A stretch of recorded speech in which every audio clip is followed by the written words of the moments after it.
Okay, so I'm just jumping right in because there's a lot to unpack with this chapter, especially just with that final page, especially because, in essence, if I'm reading the context of this chapter right, each chapter of the book that basically Saul is reading to Robin and the others is also prophesizing basically a fate of the world that has already passed, and one that is basically yet to come, and one that is basically yet to come and yet to be properly told, as it were, as the first chapter obviously having foretold the first time Nika appeared in order to free the slaves during the Void Century, and the Great War that birthed the world as we know it today.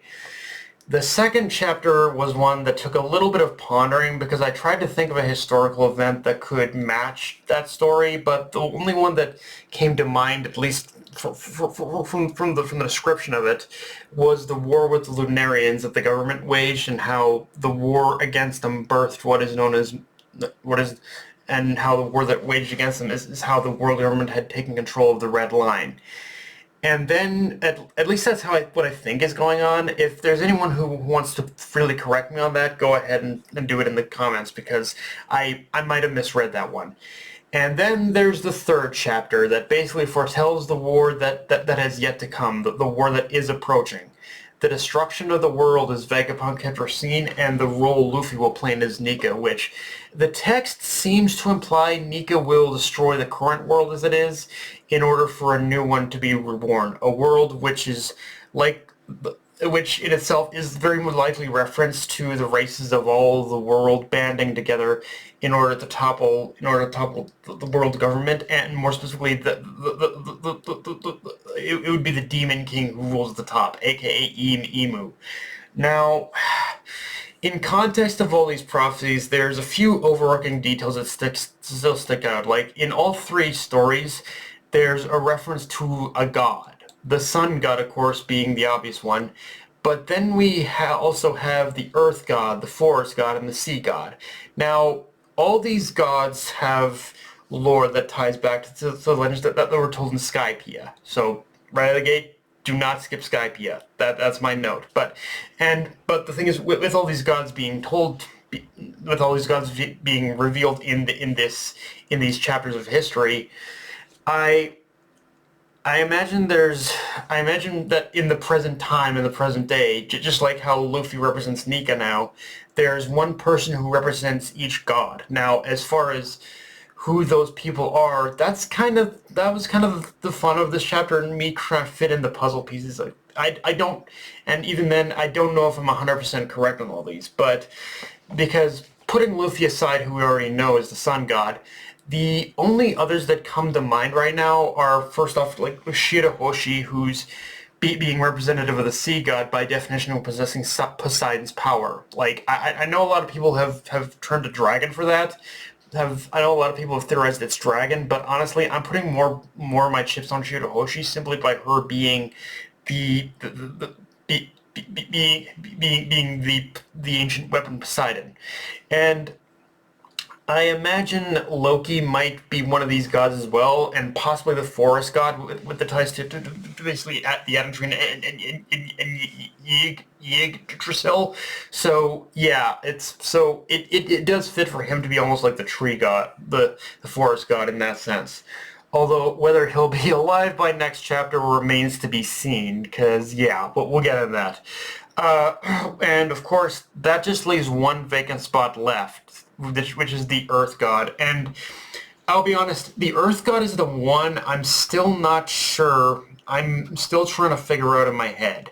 Like, I a lot of I did read a theory of the four gods that the Earth God could be potentially like could potentially be Sen Goku, since basically Buddha has been tied to the Earth a lot of the time.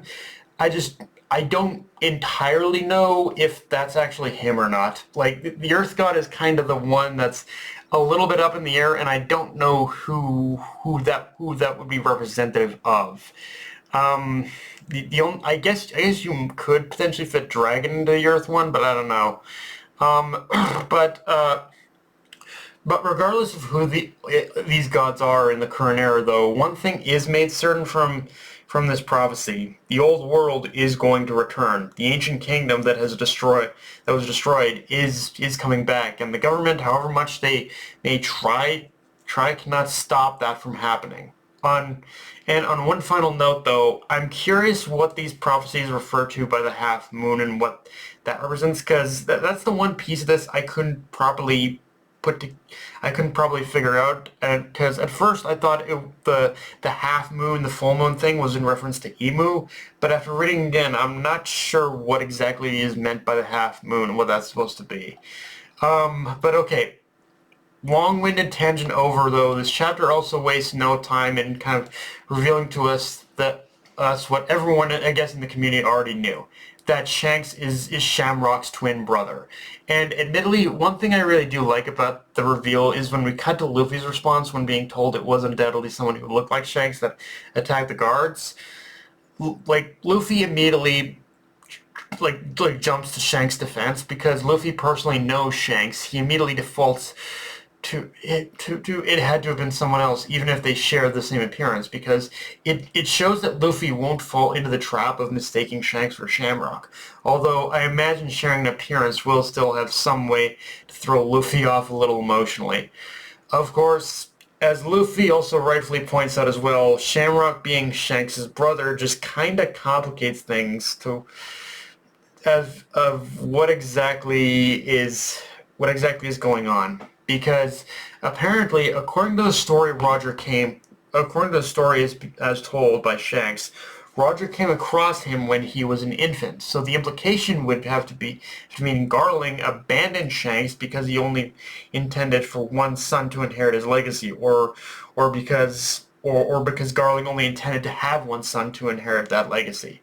Because outside of Rock's attempting to use baby Shanks as a means to lure out and kill Garling, but ultimately failing because of Roger's interference, like, I'm sorry, people. There's really only so many ways I can read this. Like, and truthfully, just flat out abandoning Shanks feels like more something Garling would do, and like right now, I think the biggest question I have is just at what point did Shanks realize his lineage was tied to a history of being born a noble? Because it seems like Shanks has a bit more of it seems like Shanks has a bit of an understanding of how the world works more than most pirates. So it's like, yeah, it would make sense that he found out something about his past that he knows, or maybe he met with, or maybe he maybe when he returned once to like yeah, Shamrock even says there was a point where he even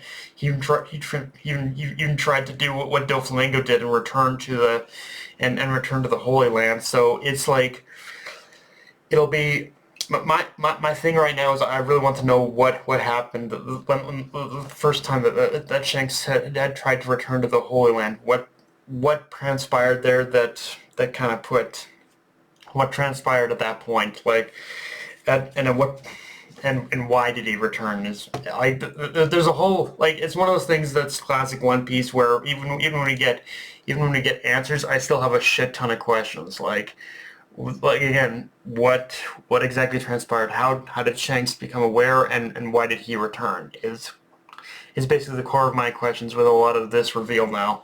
Um, and yeah, just zoning in on Shamrock himself. After leaving Loki for death, he tells Gungo their next step is to target the children of Elbath and to call one more knight for assistance. So yeah, all these actions that Shamrock's taking seems to be taking against Elbath is definitely trying to take the Giants out of commission, at least because, well, mostly because I think the government is afraid of these prophecies that the Giants seem to be aware of. Like, if the prophecy that's for, like, to the government, if the prophecy that's told to happen comes to pass, then I think in their mind, at the very least, that that if they can take the Giants out of commission, then there won't be a problem, even if what's predicted will come to pass. And while I do think Luffy and the Strides being there is going to make this operation a little more difficult to achieve, the problem is there's still so many unknowns about this situation, and Shamrock, to his credit, despite stirring the pot, has still kept this whole situation like relatively covert. It just begs the question of how the top is going to blow on this shitstorm once he starts targeting Elbaf's children more directly. In fact, once again, the irony is so profound that Elbaf's own citizens have no real interest in the affairs of history or even war anymore. They're just focused on living their lives peacefully. Yet it's the government that's basically looking to spark a war at this point in their misguided attempt to stop it. Like, literally, attacking Elbaf is literally going to be declaring war on Giants and putting them right into Luffy's lap as an immediate ally. So it's like, yeah, what can I say? The government be stupid, I guess. But yeah, guys, that's pretty much all I got for this review. If you enjoyed the video, like, comment, subscribe. Follow me on Blue Sky, Analyst Crunchyroll, be sure to notification bell, hit the subscribe button, and just share the video around, guys. Dark Knight, everybody, signing off. Later, everyone.